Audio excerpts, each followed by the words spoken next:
The crystal glasses clinked as my mother stood up, her perfect posture and practiced smile commanding attention from all 52 relatives gathered in our family's garden for the annual reunion.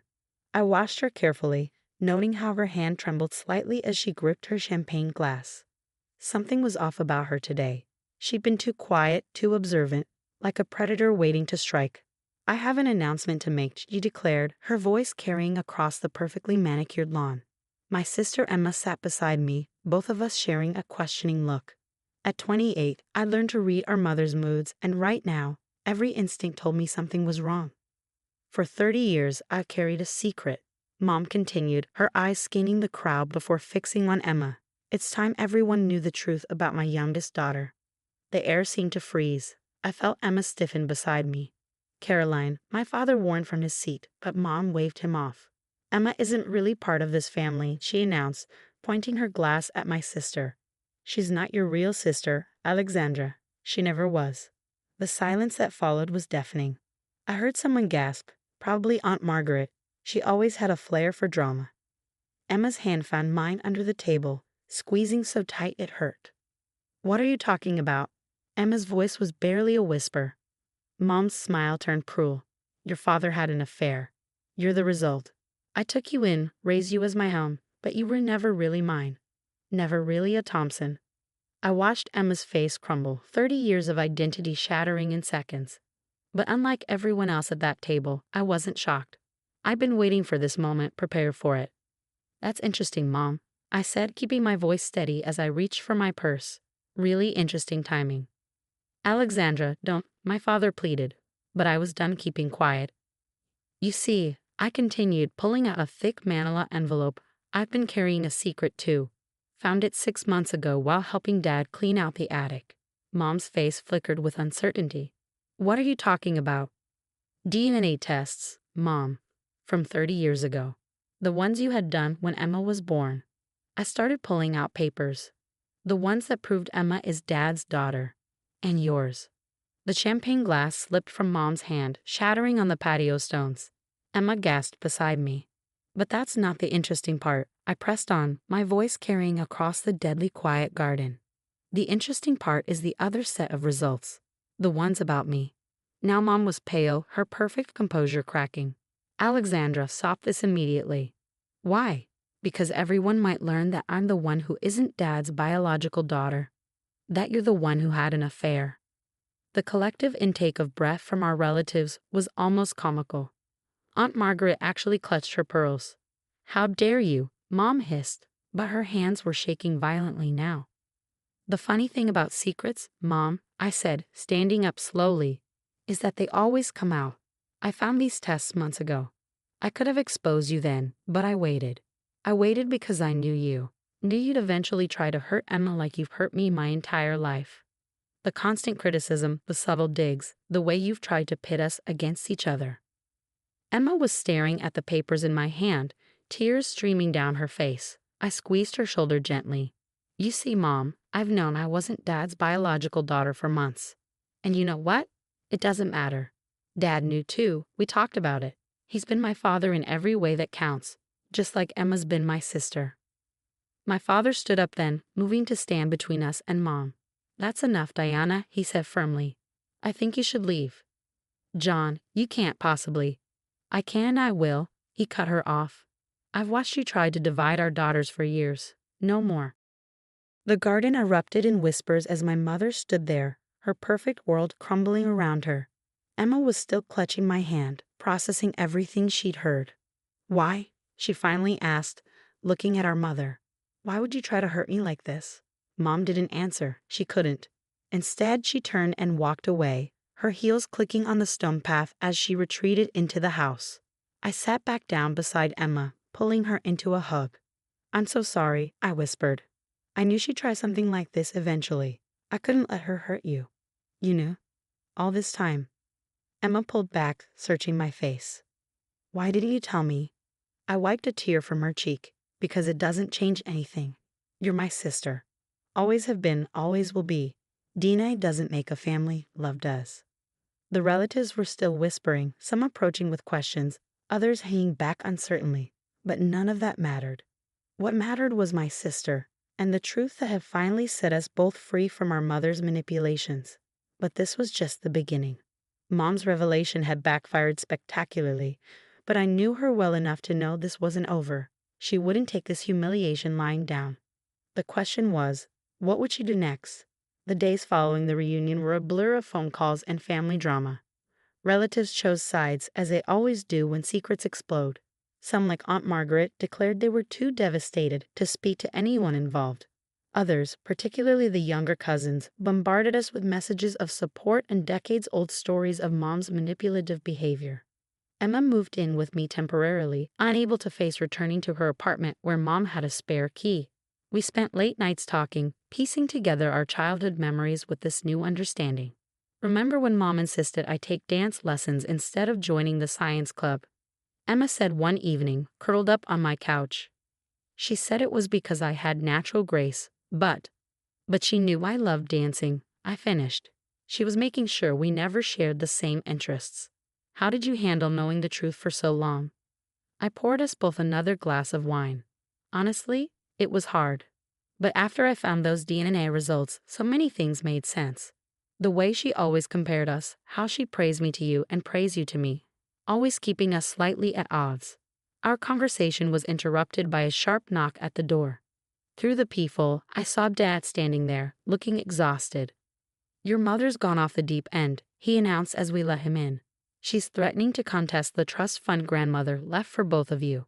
Says she has proof that Emma isn't entitled to it because she's not real family." "She can't do that," I said firmly. "Those DNA tests prove Emma is her daughter." "She's claiming the tests are fake, says you doctored them to humiliate her." Emma's face fell. Why does she hate me so much? Dad sat heavily on the couch. "She doesn't hate you, sweetheart. She hates herself. Always has. The affair that resulted in Alexandra. It's been eating at her for 30 years. Instead of dealing with it, she projected everything onto you." "But why expose it now?" Emma asked. "Because of grandmother's letter," I said quietly. "The one that arrived last week." Dad nodded. "You knew about that too." "Grandmother sent me a copy. She's updating her will, isn't she? Making Emma the primary beneficiary of the family estate." Emma's head snapped up. "What?" "Grandmother always saw through Mom's games," I explained. "She watched how you took care of her during her hospital stay last year. How you visited every day while Mom was too busy with her social commitments. She decided the family estate should go to someone who values family over status. Your mother found out somehow," Dad added. "She thought if she could prove Emma wasn't family, the estate would go to her instead," I finished. "But she didn't count on me having proof of Emma's parentage, or of her own affair." A new knock at the door made us all jump. This time it was a courier with a thick envelope marked urgente, legal documentes. "She's really doing it," Dad said as I opened the papers. "She's contesting the trust fund." I scanned the documents and started to laugh. Emma and Dad stared at me like I'd lost my mind. "Oh, Mom," I said, wiping tears of mirth from my eyes. "She really should have checked the trust's original terms." "What do you mean?" Emma asked. "Grandmother's original trust document from 20 years ago. It specifically states that inheritance is not contingent on biological relationship, but on being a legally recognized family member. Even if Emma wasn't her biological grandchild, which she is, she's still legally recognized as part of the family. Mom's lawsuit is dead before it starts." "How do you know all this?" Dad asked, amazed. I smiled. "Because grandmother told me. She knew something like this might happen. She's always been 10 steps ahead of Mom's schemes." "So what do we do now?" Emma asked. "Now," I said, pulling out my phone, "we call grandmother. I think it's time she came home from her spa retreat and dealt with her daughter directly."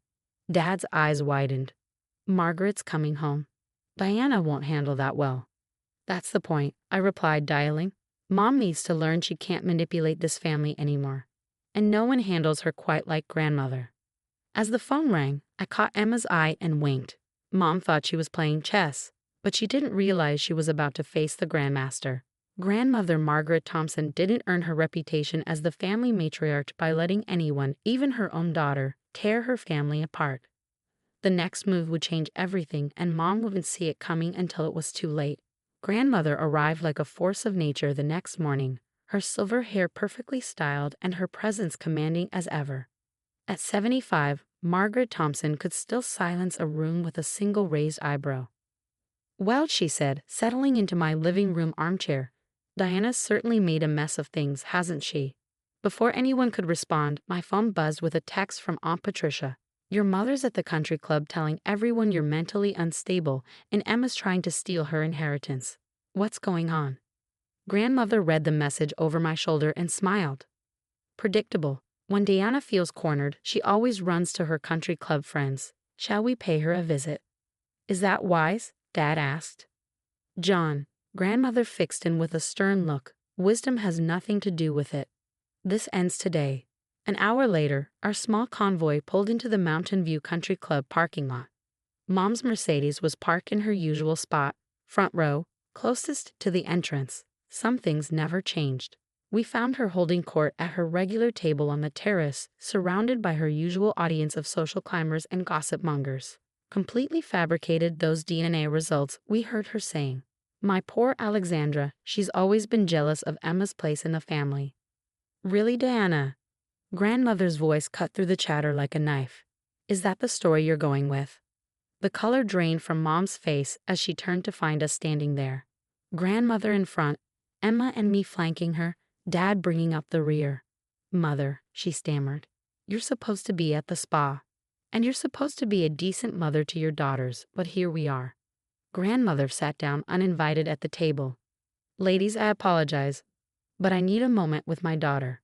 Family business." Mom's friends scattered like startled pigeons, though they didn't go far. This was the juiciest drama they'd seen in years. "Now then," Grandmother continued, her voice carrying just enough to ensure the lingering audience could hear every word. "Let's discuss your recent behavior." "Mother, please," Mom hissed. "This isn't the place." "Oh, but it is. You chose to air our family's private matters here. So here is where we'll resolve them." Grandmother pulled out a folder.